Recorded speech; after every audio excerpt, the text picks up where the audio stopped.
Deus maravilhoso, nós estamos aqui dando continuidade neste culto abençoado de 30 de julho de 2023 aqui no Centraves, celebrando o 9º aniversário de nossa querida Emanuele. Quero dizer que o número 9 é cercado de mistérios, porque 9 significa finalização de um ciclo e início de outro ciclo. Portanto, Manu, vem aqui.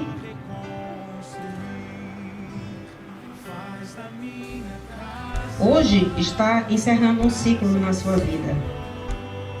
E hoje está começando outro. Um ciclo é como se fosse uma etapa de alguma coisa, um ponto. Uma linha que você saiu, teve uma linha de largada, foi até um ponto, chegou ali, é um ciclo, é um fechamento. E ali está começando outro. Né? Está começando outro ciclo. Então, o número 9 é a finalização de um ciclo e início de outro. E o 9 também, do que eu pesquisei, gente, quando eu estava pesquisando para formar o 19º Shockwave, compor o 19º Shockwave, eu transitei pelas avaliações do número 9. O número 9 é soberano. Tá?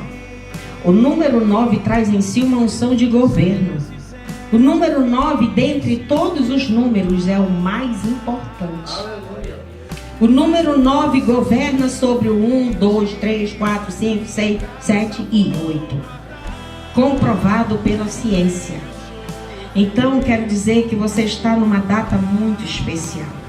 Porque não bastasse o número 9 ser soberano, ter esse governo sobre os outros números, você está no ano 9 da era profética Centraves, por uma nova geração grata e militante no Evangelho. Então, você hoje recebeu aqui um tsunami de oração. E eu quero dizer uma coisa. Tão certo como Deus existe, mano. Já aconteceram coisas muito gloriosas na sua vida. Mas nada se compara com o que vai acontecer na sua vida a partir de hoje. Você vai ver coisas tão incríveis, tão sobrenaturais acontecendo na sua vida, que com toda a intimidade que você tem com Deus, que não é pouca, você vai ficar espantada. Seus olhos ficarão arregalados. Você ficará extasiada. Extasiada é assim, é deslumbrada, é feliz demais da conta. É o que você vai ficar. Com o que Deus vai fazer na sua vida a partir de hoje. E eu peço a Deus, em nome de Jesus, que eu possa hoje ministrar no profundo o seu coração e o coração de cada pai e mãe que aqui está, em nome de Jesus, amém. Tá bom, minha princesinha? Bem, querido espectador, queridos irmãos e irmãs que estão aqui, que vão ouvir esta ministração, quero dizer que nós lemos porções gloriosas da palavra de Deus. Nós tratamos aqui sobre Salomão. Salomão é uma referência de sabedoria. E eu quero dizer que nós lemos 3 porções gloriosas da palavra de Deus aqui. Eu quero dizer que nós lemos aqui Provérbios 4, do 1 ao 11. Lemos 1 Reis 3, do 5 ao 12. E lemos 1 Reis 4, do 29 ao 34. Nessas 3 porções gloriosas da palavra de Deus, que você, espectador, quando estiver assistindo aqui esta ministração, eu convido gentilmente você a ir lá na palavra de Deus e ler estes textos. E eu tenho certeza que Deus ministrará no profundo ao seu coração. Mas eu quero aqui, no nome de Jesus, peço que Ele me dê a graça de trazer uma síntese de tudo isso que foi lido aqui, porque o texto é longo, não teríamos tempo hábil dentro desta gravação para fazer esta leitura, mas eu convido você a ir lá na palavra e confirmar e conferir se aquilo que eu vou falar aqui faz um sentido. Eu quero dizer também que eu estou trazendo essa ministração, que ela faz parte dos meus momentos devocionais com Deus, nas manhãs em que eu tiro um tempo precioso para estar na presença de Deus. E eu me propus este ano de 2023 voltar a ler Provérbios, por conta de uma descoberta, de uma percepção que eu tive, acho que lá pelos anos de 2018, quando eu estava lendo a palavra de Deus, e eu percebi que Provérbios é um livro de comparativos. Se você quer um livro de comparativos, está aí uma dica maravilhosa: leia Provérbios. Porque lá nos idos de 2018 eu percebi que Provérbios faz um comparativo. Ele diz assim: ao perverso sucederá assim, mas ao que não é perverso sucederá desta forma. Ao que é injusto sucederá assim, mas ao que é justo sucederá assim. Aquele que pratica a iniquidade ocorrerá deste jeito, mas aquele que pratica a equidade sucederá desta forma. Aquele que é maligno, aquele que tem um coração inclinado para o mal, ocorrerá deste jeito, mas aquele que pratica boas ações ocorrerá desta maneira.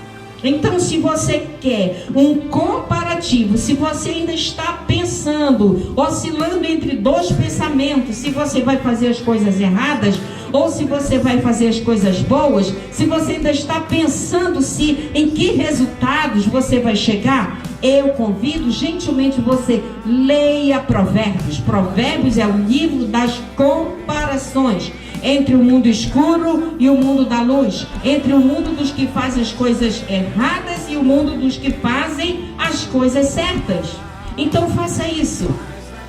E eu estava ali lendo Provérbios, escrevendo, peguei meu caderno, coloquei uma coluna, a coluna dos esquerdistas, coloquei lá tudo que é ruim, que vai mostrando lá o que acontece, que sucede com quem faz as coisas erradas. E eu fui fazendo ali os comparativos, e do lado da direita, do lado de Jesus, que gosta de tudo pelo direito, tudo pelo certo, colocando as coisas boas. E eu dei uma parada ali em Provérbios 4. E detalhes desta referência de Provérbios 4, versos do 1 a 11, me chamaram muito a atenção. Eu quero dizer para você que no livro de Provérbios há um versículo glorioso que diz assim: ensina a criança no caminho em que deve andar, e ainda quando for velho não se desviará dele. Eu quero que você atine para a palavra criança. E se você tiver alguma dificuldade para compreender o que é criança, eu chamo aqui a ajuda do Estatuto da Criança e do Adolescente. O Estatuto vai dizer que criança é toda pessoa de 0 a 12 anos incompletos. A criança vai completar 12 anos amanhã. Amanhã ela será adolescente, mas até hoje ela é criança. E a palavra de Deus está dizendo: ensina a criança. A palavra de Deus é inerrante. Se nós tivermos uma visão perspicaz, uma visão aguçada, uma percepção diferenciada para contemplar as gloriosas ministrações, os gloriosos ensinos da palavra de Deus, nós não nos perderemos. Porque a palavra de Deus já vinha dizendo há séculos: ensina a criança. E quero dizer que nós podemos pegar uma carona na psicologia, que também vai diferenciar a infância. Ela vai dizer que ali nos primeiros 7 anos, diga, primeiros 7 anos. Quero dizer para você que o número 7 na Bíblia é a perfeição de Deus na terra. Quando Deus quer exibir a sua perfeição na terra, diga na terra, é o número 7. No céu é o número 12. Perfeição de Deus no céu é o 12. Perfeição de Deus na terra é o 7. Então, a psicologia, ela vai afunilar mais. Ela vai dizer, dá prioridade para o teu filho quando ele tem 1 ano, 2 anos, 3 anos, 4 anos, 5 anos, 6 anos e 7 anos. Te dedica a ensinar princípios, a ensinar valores para esta criança. Ensina a criança. Olha, muitas vezes a psicologia, ela tenta negar a essência de Deus, o valor de Deus. Ela se prende à ciência, à cultura, não sei do que, mas ela nem se dá conta, ela nem se percebe que ela só vem confirmando aquilo que Deus já havia falado na boca do sábio Salomão. Ensina a criança. E eu quero dizer que eu, como gerente de um setor que cuida de maus tratos contra crianças, adolescentes e pessoa idosa, quando chegou aí uma discussão, dá uma palmada, não dá uma palmada, corrige, não corrige, minha alma entrou em aflição. Mas até que Deus usou um vaso dele, um servo dele, e que desceu o manto, e que desceu a luz, que desceu a sabedoria, e a partir daquele dia não mais habitou trevas de desentendimento nesta mente, que precisava estar conectada com o céu, precisava ter ciência daquilo que estava fazendo para ter uma posição afirmativa, não ficar oscilando entre dois pensamentos. Numa função gerencial em que Deus me colocou, eu não poderia estar oscilando entre dois pensamentos. Como é que vem uma lei humana e diz, não pode dar uma palmada, e vem a lei de Deus e diz, corrige com a vara, aplica a disciplina. E aí fica a pergunta que não quer calar, quem é que está certo? É o homem que não teme a Deus e que quer muitas vezes subtrair dos pais a autoridade e deixar esse filho fazer o que dá na cabeça? Porque o que nós vemos hoje, a geração desse tempo, ela ganhou um apelido dado por este tempo. Assim como a geração dos nossos pais também ganhou um apelido dado por este tempo. A geração dos nossos pais, a geração dos nossos avós, a geração dos nossos bisavós, ela é chamada geração de ferro. Diga, geração de ferro. A geração deste tempo é chamada geração de cristal. Diga, geração de cristal. Ou geração Nutella. Uma geração fraca, uma geração amarela, uma geração que não tem sangue no olho, não tem fibra. Mas a geração dos nossos pais teve. Bastava eles olhar assim com o cantinho do olho, já tínhamos entendido tudo. Hoje os pais são capazes de esbugalhar os olhos, arrancar o olho e jogar em cima do menino, ele não estou nem vendo. É uma geração fraca para crescer, mas é uma geração forte para desobedecer. Mas porque não atinaram para os princípios da palavra de Deus. Quando Deus bradou na boca do sábio Salomão e disse, ensina a criança, corrige com a vara, aplica a disciplina. Eu quero dizer para você que está assistindo este vídeo, que nós, pais cristãos, não podemos praticar a violência. Nenhum tipo de violência nos pertence, mas a disciplina não é facultado. A disciplina é um dever dos pais. É dever praticar a disciplina. E eu quero dizer que as suas mãos, olhe para as palmas das suas mãos, coloque assim a mãozinha e olhe para a palma delas. As suas mãos não foram geradas em Deus para dar tapas em ninguém. As suas mãos não foram geradas em Deus para dar murros, para dar socos. As suas mãos foram geradas em Deus para trabalhar, para produzir boas obras, para abraçar, para acalentar, para fazer um toque de carinho.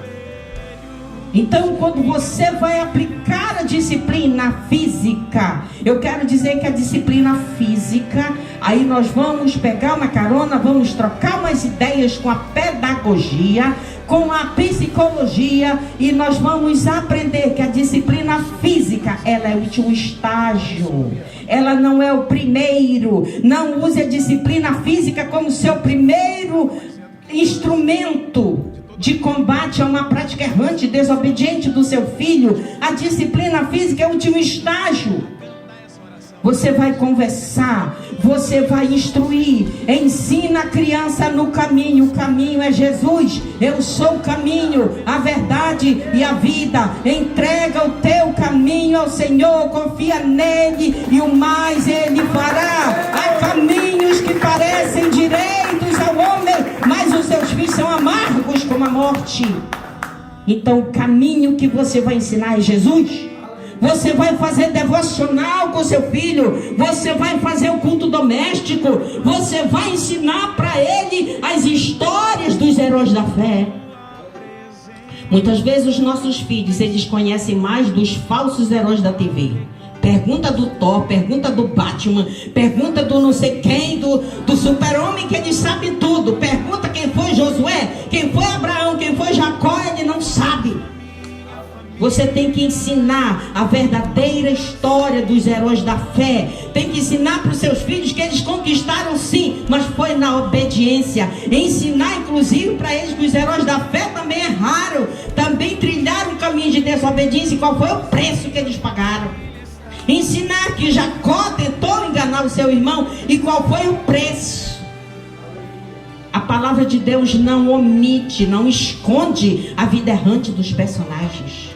Não esconde. Então você também não vai esconder, porque você tem que ensinar seu filho a andar na transparência, andar na cristalinidade. Você vai corrigir seu filho à luz dos princípios da palavra de Deus. A palavra de Deus diz: não remova os marcos antigos, não remova os princípios que estão estabelecidos na palavra, para ficar com os princípios deste tempo, de leis fundadas em princípios humanos, que são vento, são névoa, são como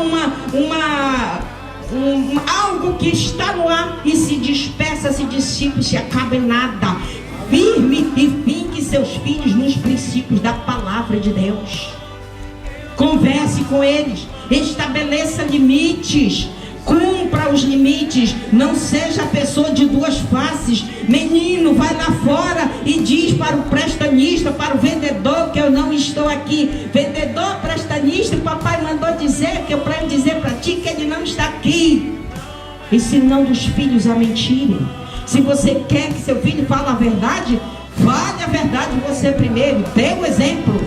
Se você não quer que seu filho seja um dependente alcoólico, esvazie a geladeira. Não venda o álcool, não venda a bebida. Pega essa bebida, abre a garrafa, derrama ali pelo ralo da torneira e foi. Porque o que você não quer para o seu filho, você também não tem que querer para você. Porque você tem que dar o exemplo.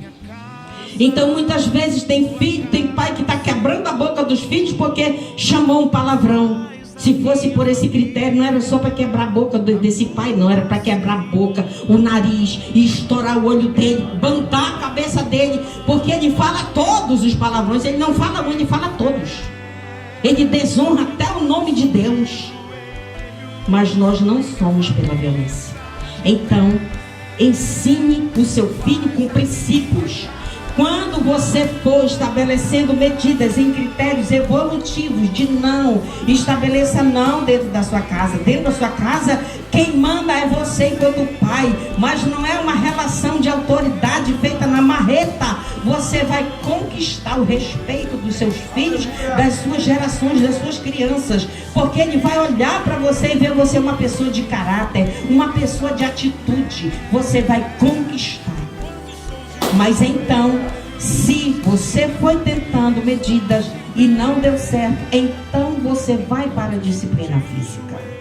A disciplina física, ela é aplicável para crianças. Diga crianças. Porque a Bíblia diz que é para corrigir a criança. Mas como é que nós aplicamos disciplina física numa criança? Você jamais, tão certo como Deus existe, você jamais deverá bater com suas mãos numa criança. Nunca, jamais no rosto. Porque espancar uma pessoa no rosto é sinal extremo de humilhação. Nunca bata no rosto, nunca dê cascudos. Tem crianças que têm problemas neurológicos de tantos cascudos que elas receberam. Tem crianças que têm problemas sérios de saúde de tanto puxão de cabelo que ela recebeu. Tem crianças que têm sua autoestima derrotada de tanta violência verbal, psicológica que ela recebeu. Isto não constrói nada. Isto não nos pertence. Então, se você vai aplicar uma disciplina, você pega uma sandália de borracha, você dá umas palmadas na mão, no bumbum, na planta dos pés e acabou. Ficou por aí. E quando você for corrigir, não faça no calor da ira. Porque quem faz as coisas no calor da ira está destinado a cair em excessos e pecar. E a palavra de Deus diz: irai-vos e não pequeis. Portanto, corrigir filhos no calor da ira é se submeter ao risco do excesso e do pecado e não darem nada. Porque a ira, a palavra de Deus, no mesmo sábio Salomão vai dizer que a nossa ira não produz a justiça de Deus. Então, você pode usar a disciplina física com seu filho? Pode, mas em última instância e com critérios. Outra coisa, nunca jamais prometa para o seu filho o que você não pode fazer. Menino, se tu aprontar, eu prometo que eu te mato. Então o menino já entendeu. Eu posso aprontar, porque o papai, a mamãe não vão me matar. Menino, se tu tirares a nota mais excelente na escola, eu te dou uma bicicleta no final do ano. Aí o filho se esforça pela obtenção da bicicleta. Mas no final do ano, porque os pais não tinham condições, a bicicleta não veio. Então nunca prometa nem do que é mal, nem do que é aparentemente bom. Jamais prometa para o seu filho algo que você não pode cumprir. Aleluia, quem está me entendendo? Mas vamos para o nosso Davi. Estamos aqui destacando a figura do pai Davi. Davi teve 8 esposas, diga 8 esposas.